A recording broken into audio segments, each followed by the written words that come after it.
Thank you, Lori.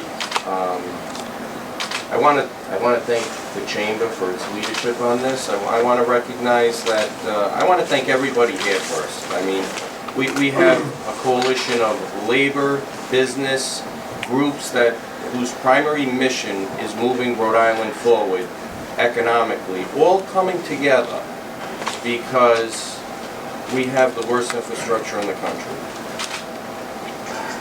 As I sit up there and I listen, I was listening to the governor very closely, as I always do.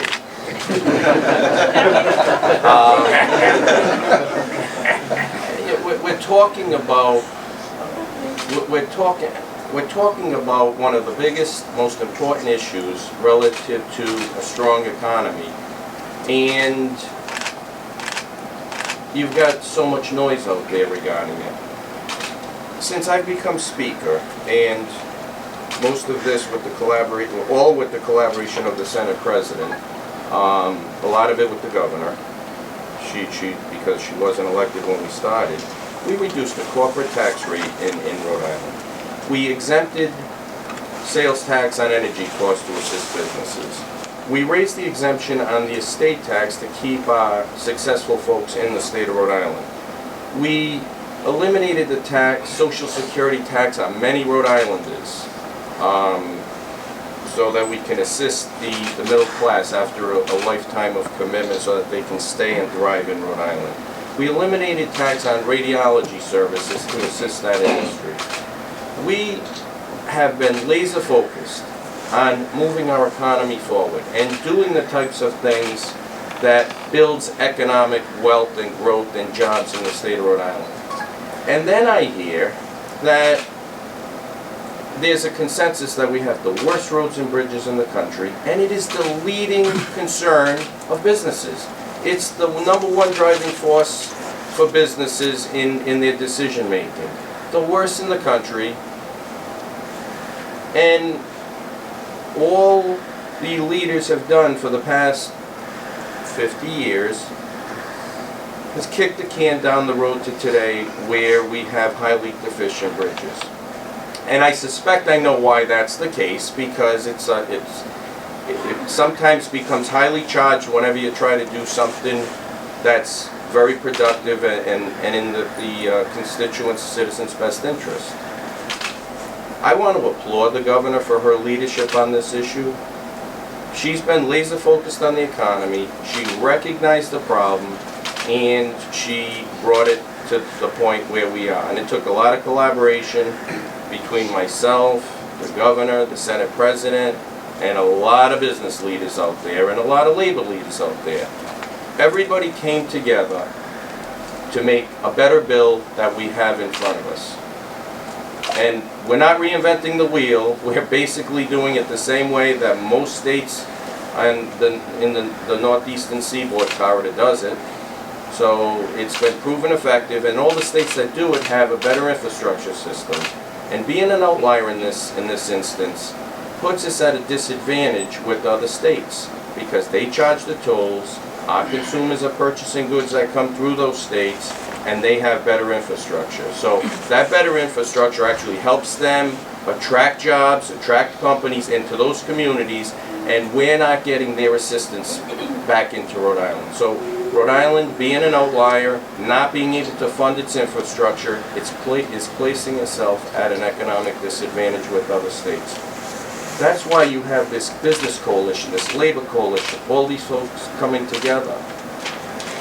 That's why the Providence Journal is endorsing this plan. The Providence Journal asked us to come together and to reach consensus as quickly as possible and move forward. The Greater Providence Chamber of Commerce, I believe the largest business coalition in the state of Rhode Island. And not everybody agrees on every issue, that's how human beings are. But the greatest business coalition in the state of Rhode Island is asking us to resolve the issues of this, to compromise, and to move it forward as quickly as possible. And the reason for that is what we're hearing this morning. It is the #1 issue affecting our economy right now, the #1 issue. And there's a lot of folks that want us to do nothing. And to those, to those folks, I'm sorry. We're together with this coalition. We're together with the majority of the citizens of the state of Rhode Island, and we're going to work to make Rhode Island great.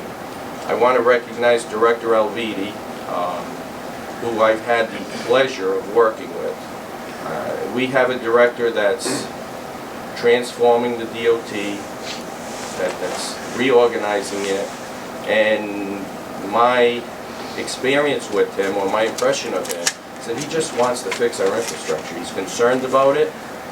His heart's in the right place, and he just wants to get bridges fixed so that they serve our community. So for that, Director, thank you. It's been an honor and a pleasure to work with you on a very complicated and sometimes difficult issue.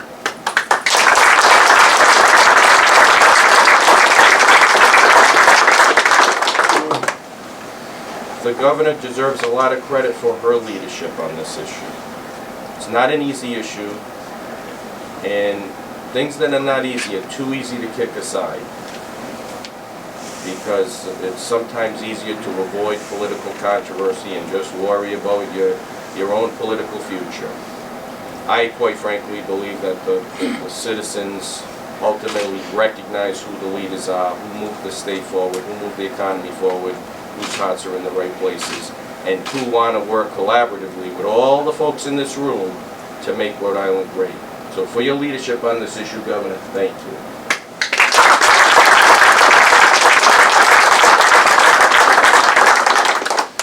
And I also want to recognize and thank my partner in the General Assembly, the Senate President Teresa Paiva Weed.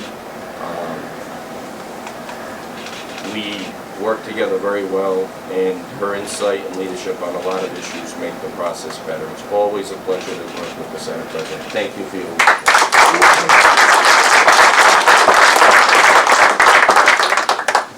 So, as we move forward, I ask you all to stay together, to work in your communities, to talk to regular folks, because regular folks, it's an issue that everybody recognizes we have to address. There's sometimes, different opinions of how to address it. So let's talk about the realistic options, and talk to folks and say that this is part of making the state great. When we walk together, we will all be stronger, and we're not going to have the worst infrastructure in the state in 5 or 10 years. We're going to be at least average, and we're going to be working to reach the top. It's going to take us some time, but with the leadership of a lot of people and all of the folks in this room, we're going to work on getting there. So thank you all for being here.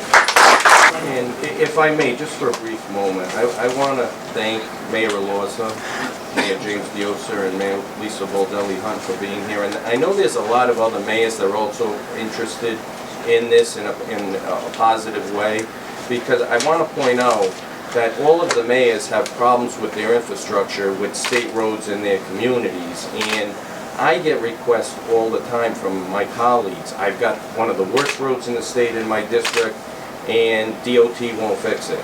You call DOT and they say, well, we're happy to fix it and we want to fix it, but it's going to be 2025 because we don't have the funding. So the communities are forced to live with atrociously bad roads, and mayors can't get their roads fixed. So I appreciate your leadership, mayors, and this bill is going to provide a revenue source, a steady revenue source that all of our infrastructure needs, whether they are maintenance, whether it's painting, cutting the grass at our state parks, our storm drains, repaving, whatever our community needs, we're going to be able to do it. It's an austere plan, as the director indicates. It's going to get our current infrastructure to a certain level, and that the cities and towns desperately need.